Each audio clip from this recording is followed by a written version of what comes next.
welcome back. This episode is really personal, and it is my today. So we spent a lot of time talking about your table, tables in general, what life can look like or should look like. And I want to give you a little sneak peek into my current reality today. The really cool thing is this patch of episodes that we're doing is actually my first step into transitioning into my dreams. And I am here with you putting all of me on display. So if you're listening in your car and you're not watching on YouTube or on your TV, I want you to know I'm sitting in a chair, crisscross with a coffee cup in my hand. And I would love nothing more than to sit right across from you to tell me my story and that we could have all day long together. But what does it actually look like to transition into dreams? And I feel like I'm like a walking billboard for that right now. And I think too many times we want to talk about what it's like to transition into something after the transition is over and the dream is fulfilled. But I'm here with you today saying, I'm transitioning into a dream and the promise is being fulfilled. I don't know what the outcome looks like. I don't know what tomorrow will be. I don't know what 1 year from now can look like and what my life will transition into, but I'm taking some radical steps to transition into something that I've dreamed about for a really long time. And so for me, I have spent years, and I've mentioned this before, that I wrestled with this idea of dreams being unfulfilled in my life, all of my life. And I made this, as I was beginning to kind of like process with the Lord, as I got a little bit older and maybe some maturity set in, and I quit trying to push against every boundary and I began to kind of settle in to what God had for me. About 2 years ago, I heard the Lord in January say very clearly to me, which this was the first time I'd ever heard him say this to me. He said, Natalie, you have served man's vision all of your life, and I am so proud of you. You've done everything that I've asked you to do, and you've done it well. And now I want us, him and I together, to serve the vision that I've put inside of you. And honestly, I did not even understand what that meant. I remember feeling in that moment in January when everyone's getting these 2 years ago in January, when everyone's getting these big words for the year, I remember feeling like I don't even know what that means. So I really honestly just pushed it to the side. And I told my husband, but I didn't really tell anyone else because it felt a little bit overwhelming. And I also heard him say to me, the book that you've been writing, you can pick it back up. That was 2 years ago. I thought, whoa, okay, that I can do. And honestly, I felt safe doing that because I could do that in the privacy of my home and not put anything on display. Felt really safe, right? So fast forward about 6 months or 8 months, and I was at a retreat with our staff. And I remember I had some prophetic encouragement given to me by some dear friends. And they spoke life into me. And have you ever heard the term read my mail? And they began to tell me things that I was thinking and saying that no one else knew but my husband. And what it felt like is they were unmining dreams inside of me that I had buried for years. And honestly, I was too fearful to let the world know. One of those being sitting here with you today. And so that happened about 6 months into that year. And then God began to surround me with people that continued to speak life into the dreams that were slowly being revealed. So through the course of that entire year, this was 2 years ago, I remember sometimes I didn't really quite understand what God was doing, but I began to feel more alive than I had ever felt before. So January of this year rolled around, and again, it was a new year. We all want to get those words from the Lord. What do you want this year to be? And so I approached it much the same, but this year I really sensed God telling me to let go of my current position of what I was currently doing at my church and the staff position that I was involved in, and actually step into and start radically pursuing my dreams. And I wish that I could tell you that I was so quick to say yes. And if you know me long enough, you know, in most areas of my life, I am quick to say yes to anything that the Lord says. But in this area of my life, I was very slow to say yes because I was so fearful. I was fearful that I would lose relationships. I was fearful that I would lose friendships. I was fearful that I would lose all ability to have influence on anyone, because my desire ultimately is to have impact on your life. That when you leave an encounter with me, that you can leave more encouraged than ever before, and you leave with a sense of purpose that maybe you forgot that you had, or you have the courage or confidence to chase after your dreams. And the very thing I want to do for you, I was scared to do for myself. And so I wrestled for months with the idea of letting go. And I think at some point in that process of really, in all honesty, just flat out disobedience, because what God asked me to do, I was saying, can we do that another time? Can we do that maybe next year? Can we push that aside and do it a little bit later? But in my process of saying no, God's goodness was still good in my life, but my circumstances began to get a little more difficult. Not because he's not good, but because I began to stick around and stay around in a situation a little longer than I should have been. I think sometimes God allows the heat to get kicked up on our circumstances to get us moving. He's always good. He always protects. He always goes before us. But his ultimate desire is that I become the person that he's created me to be. And so I got up the courage. I talked with my husband. I got outside counsel, and I said, I think this is what I'm going to do. I think I'm going to step down from what I'm currently doing, and I'm going to radically pursue what God has put in my heart for years. And what I realized is stepping into transition is actually really difficult. Even in the best of circumstances, transition is not always easy because you've got one foot in and you've got one foot out, and you want to leave a place better than whenever you arrived. And you want to step into your future with excitement and with courage, and it's scary. And so that middle part of transition can be a little bit difficult. But I continue to stay the course, and I continue to pursue love on both sides. And I continue to stay very present and focused to transition well. And what I realize is I'm sitting here with you today at my personal table of radical obedience. I don't know what the future holds for me. I don't know what tomorrow is going to bring, but I know that the Lord has shown me exactly what I need to do. And in my radical obedience, I find a peace that is very settling. Not a peace that comes from my circumstances. Not a peace that happens because life is just easy. Because let's just be real.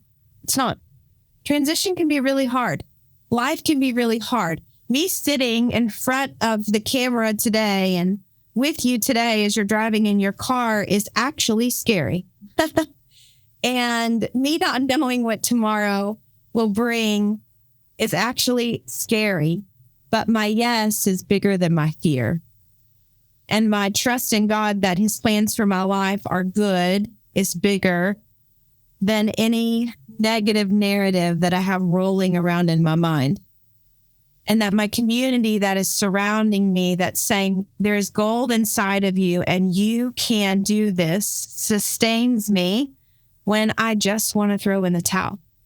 Because let's be honest, it would be much easier for me to stay in a very safe, securing spot in my life, in the position that I've carried, in the level of influence that I've always had. It'd be easy to stay there and call it safe. But the beauty that comes with a radical obedience to the Lord's plan, followed by peace that passes all understanding, is going to create a life that I've always dreamed of. Something I want you to take note of out of this entire story is God's provision and elements of peace. I remember several times through the past 2 years of this transitioning into my dreams and really being vulnerable with the Lord and having a radical yes. There's been several moments in my story, and this might not look like your story, but I want to encourage you with the provision and the peace, and let it become your story and whatever that looks like. But I remember one time God asked me to lay down my pay and lay down the income that I was bringing in.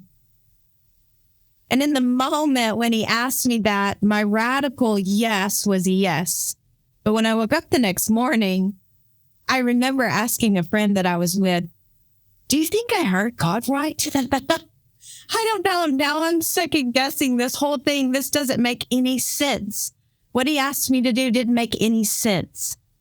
But my radical obedience and the peace of God on it and the direction that he was calling me into, I said yes. I want to encourage you with this. Not 1 month later, through a different source of income that I had, that source of income doubled in 1 month. So now what I was currently making in one stream of income, I was making. So now what I was making with 2 streams of income, now I was making it all in one and more. Man, his provision was so good. And that provision, if I look back now, so that happened, that radical yes for me happened about a year ago, almost to about a month. In a month, it'll be about a year ago. And that radical yes, my personal finances have increased in such a way that I am able to do this here with you. Wow. I never thought about that. That one yes that I said to him that he asked me to do has set me up to be here with you today, and I have the resources to do it. I think about another time that he asked me to, when he asked me to walk away from my current position and the time commitment. That's scary. For all of my life, I have wrestled with being busy. I've wrestled with this attachment that if I'm busy, then I'm purposeful. And if I have a lot going on in my life, then if someone asks me, what do you do? Then I have an answer to give. And I remember that I had a conversation with someone.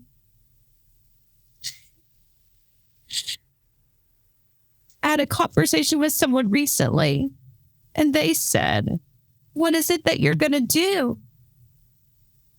What are you going to do now? And I remember in that moment, I felt embarrassed.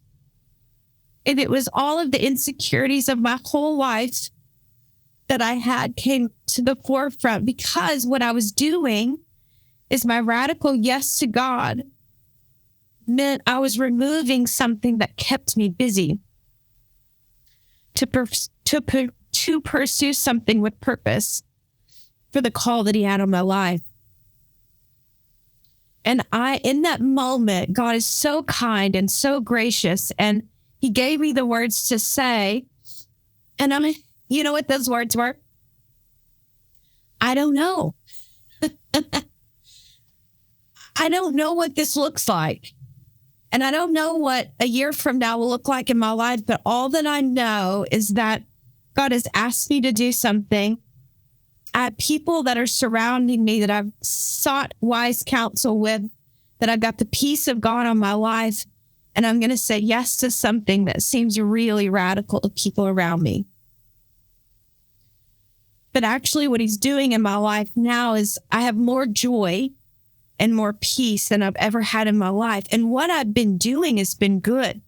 Remember, 2 years ago when God said, what you have done for me and with me all of your life has been good. I think sometimes we look at transition as my past is bad and I have to reach for something that's better. Man, my history has been really good. The people that I work with and have worked with in the past and have led with and had conversations with and late night portangs, it has been good. It has been actually a dream fulfilled in my life that I would be surrounded by people that I can call family. And so now what I'm doing is I'm taking a risk and saying, God, can I trust you that the people that I've surrounded myself with, will they still be my family? And man, isn't this what God is all about? Is him saying, it's not what you do, Natalie, it's who you are. And who you are is you're fearfully and wonderfully made. And I have a call of God on your life. And the people that I've put around you, remember I said in one episode, friends that we choose can be family. My actual family and my friends that he's put around me, they don't care what I do. They love me for who I am. So now I get an upgrade. Now I get to pursue the call of God on my life. And I have a community with me that it's cheering me on. And man, it's dreams come true. When I think about resources, when I think about the people and the places and the conversations and the interactions and the connections that I've had with my radical yes, it has blown my mind. And so those are my yeses. Your yeses might look different. What he's calling you to do might look different than mine, but that's what he's called me to do. And I'm here with you today, sitting in the middle of a radical yes, putting myself on display, saying, you know what? I trust God with my whole life. I trust him with my heart. I trust him with my dreams. I trust him with my tomorrow. And no matter what I've done in my past, no matter the dragging of my feet whenever I should have maybe had a quicker yes than I did, or maybe when I said no and I hung around a little too long in my current season out of fear or insecurity, his goodness still remains. And my life leading up to today is a picture of his goodness. And I am so excited that I get to take this radical step of obedience with you. And I want to encourage you that if you are in the middle of transitioning into your own dreams, that you do a few things. First, I want you to follow the lordship of Jesus. Follow the call of God that he has on your life. Not your friends, not your neighbors, not your coworkers, but your life. I want you to check to see if there's peace. Not that your entire world will come into this like beautiful alignment all at once and it all makes sense, but do you have peace that passes all understanding? When Jesus went to the cross, he had peace, and it was chaos and it was painful, but there was peace knowing that he was right in the Father's will and in his heart. And then I want you to make sure that you've got people that are surrounding you, that you are not doing this transition into your dreams alone. That is not what God intended. He does not want you to do any journey alone. He wants you to be surrounded by people that love you for you and not for what you do. So I hope that you are pursuing your dreams. And I hope that as God presents things to you, that you can say, yes. And in the process, you are going to see the goodness of God in your life.